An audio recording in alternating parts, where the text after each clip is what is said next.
Bismillahirrahmanirrahim. Assalamualaikum warahmatullahi wabarakatuh. Bismillah, alhamdulillah,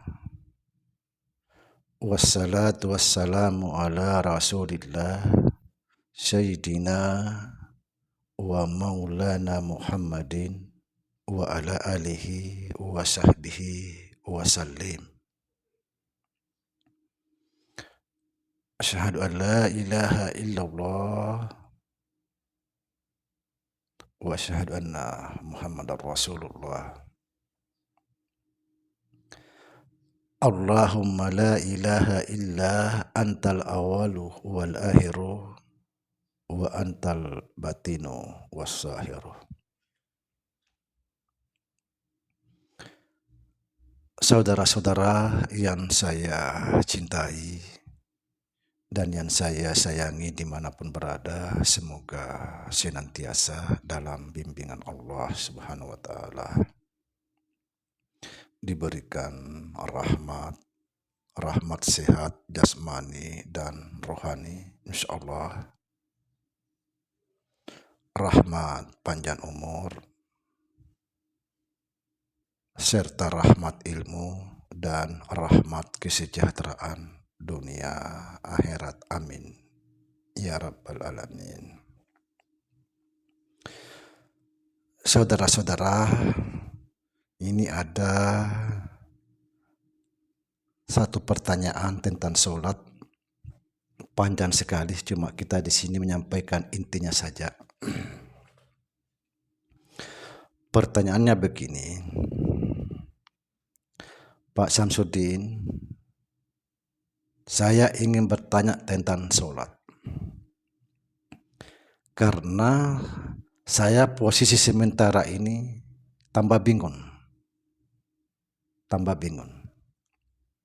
karena ada yang bilang begini, ada yang bilang begitu, dan ada bilang begini, ada juga yang mengikuti nafasnya. Artinya ketika dia mau ruku, turun dulu napasnya baru dia ikut. Begitu juga naik dan seterusnya. Artinya mengikuti napas. Kurang lebih mengatakan beriman kepada nafas. Subhanallah. Jadi begini saudara, saya tidak akan bisa mengatakan ini salah, ini benar, tidak. Ikutilah apa yang diajarkan mursyidnya. Ikutlah di situ. Karena saya ingin menyampaikan di sini yang saya pahami. Ketika mursyid itu menyampaikan sesuatu kepada murid, itu sudah bertanggung jawab penuhnya si orang mursyid. Jadi ikutlah di situ. Menjadi guru itu, menjadi mursyid itu bukan gampang.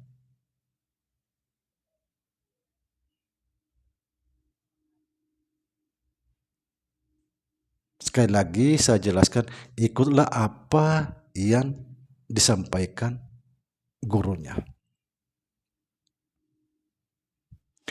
Yang jadi masalah, ini saya kasih tahu, ketika kita sudah belajar dalam satu guru, disampaikanlah guru satu ilmu kepada kita, dan kita ini masih ngupin sana sini, akhirnya tidak sependapat apa yang diajarkan guru kita, akhirnya kita sendiri yang stres. Pasti.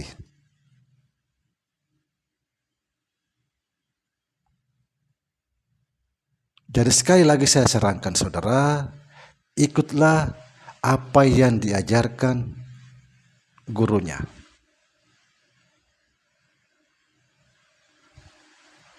Karena saya tidak bisa mengatakan ini yang benar, ini yang salah, tidak bisa. Tapi saya akan di sini sampaikan apa yang saya kerjakan tentang sholat.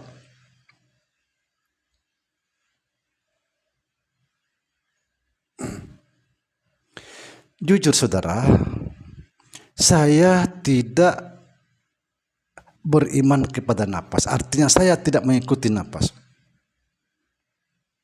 Napas turun, saya napas naik, saya naik. Tidak.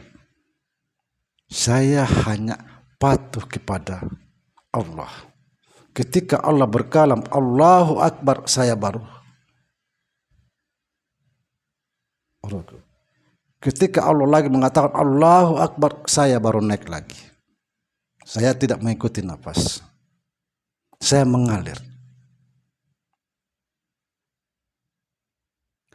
Artinya saya mengikuti apa kata Allah.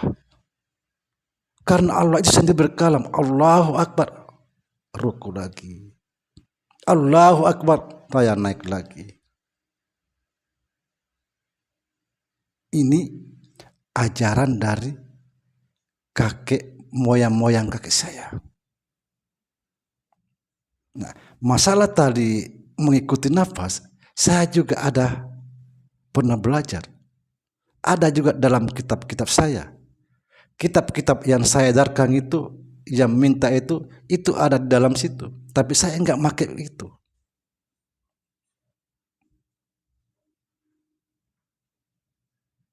Nah, di sini bagi orang-orang yang pengikut saya, yang bagian dari saya,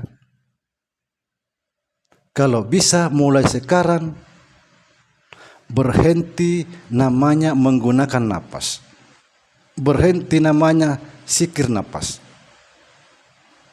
Tidak usah, karena napas sendiri itu sudah zikir. Nah, bisa kamu gunakan itu, tapi kamu harus betul-betul sadari keluar masuknya napas kamu. Jangan kamu memaksa, kamu yang menaikkan, kamu yang menurunkan. Jangan. Sadari. Begitu dia naik, ya mengalir naik. Begitu turun, turun. Boleh, tapi jangan kamu memaksakan diri. Kamu yang menaikkan, kamu yang menurunkan. Karena sangat berbahaya. Berbahaya. Jadi perlu saudara pahami, napas ini adalah perjalanan.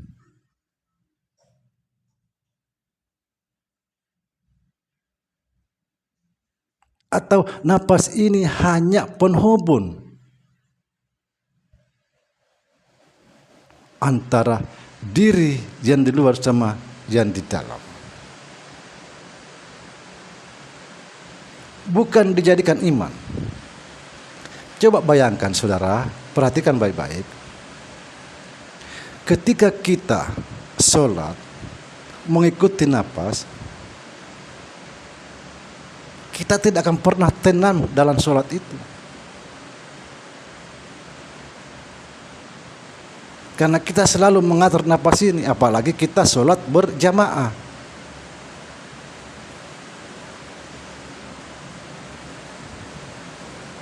Jadi sekarang saya sampaikan, saya tegaskan, bagi orang-orang yang pengikut saya, orang bagian dari saya, tinggalkan namanya napas. Mengikuti napas.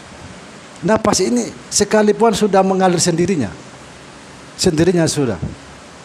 Biarkan dia mengalir sendirinya, tidak usah kita beriman kepada di situ.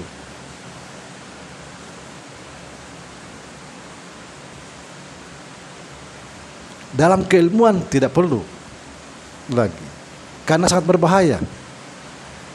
Ketika kita terbiasa ikut di napas, pada saat nanti sakratul maut akan sesat.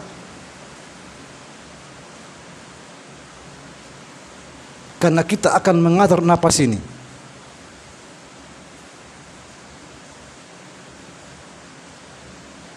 Berbahaya. Mulai sekarang, sekali lagi saya berpesan bagi orang-orang yang menjadi bagian saya, tinggalkan. Mengalir aja, dalam hati aja bersikir. Tidak usah kita tarik napas, keluar napas Allah. Nah, boleh Bukan tidak boleh, boleh, tapi harus betul-betul menyadari, perhatikan naik napas.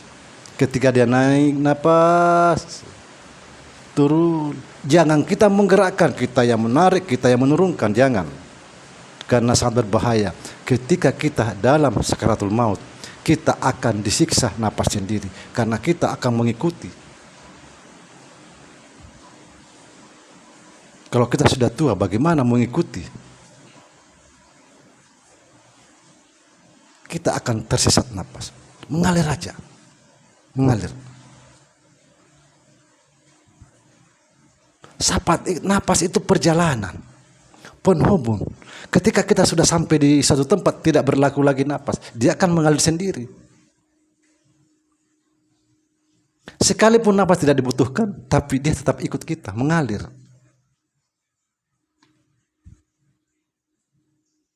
Subhanallah. Nah, kita kembali masalah sholat. Inti daripada sholat ini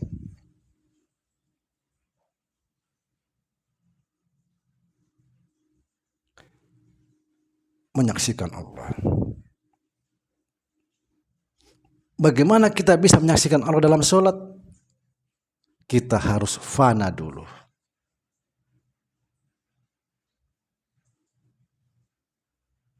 Subhanallah. Semoga bermanfaat. Assalamualaikum warahmatullahi wabarakatuh.